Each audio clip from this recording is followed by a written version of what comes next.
एक लाडकी बहीण योजना बंद केली तर 10 योजना चालू करता येतील, अंथरूण पाहून पाय पसरावे लागतात, रामदास कदमांचं वक्तव्य.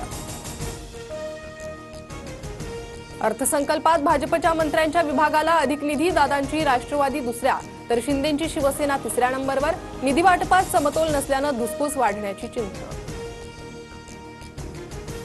अर्थसंकल्पात एकनाथ शिंदेंनी सुरू केलेल्या योजनेत 0 रुपयांची तरतूद. आनंदाचा शिधा, वयोश्री, तीर्थदर्शन आणि शिवभोजन योजनांना निधीच नाही. शिंदेंच्या योजना बंद केल्याचा विरोधकांचा आरोप. शिंदेंच्या योजनांना कात्री नाही तर योजनाच संपवल्या. वडेट्टीवार आणि राऊतांचा अजितदादा गटासह भाजपवर निशाणा. तर अद्याप पुरवण्या मागण्या बाकी असल्याचं बावनकुळेंचं उत्तर. मुख्यमंत्री फडणवीसांच्या मोबाईलवरून योजनांवर वॉच असणार. सीएम डॅशबोर्डचं फडणवीसांच्या हस्ते उद्घाटन. सरकारच्या विविध 26 वेबसाईट्सचं लोकार्पण.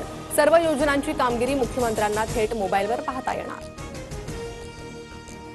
भाजपनं विधान परिषदेच्या 3 उमेदवारांची यादी दिल्लीत पाठवली. दादाराव केचे, अमरनाथ राजूरकर आणि माधव भंडारींना संधी. 5 जागांपैकी 3 जागा भाजपच्या कोट्यातील, सूत्रांची माहिती.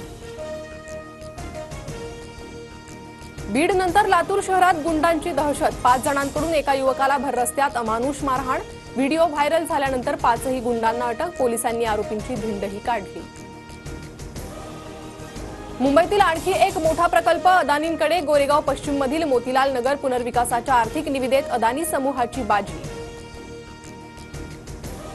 मुंबईत 11 मार्च यंदाचा सर्वात उष्ण दिवस. सांताक्रूजमध्ये 39 अंश तापमानाची नोंद. उष्णतेच्या लाटेचा इशारा दिल्यानंतर मंगळवारी मुंबई आणि परिसरातील तापमानात अचानक वाढ.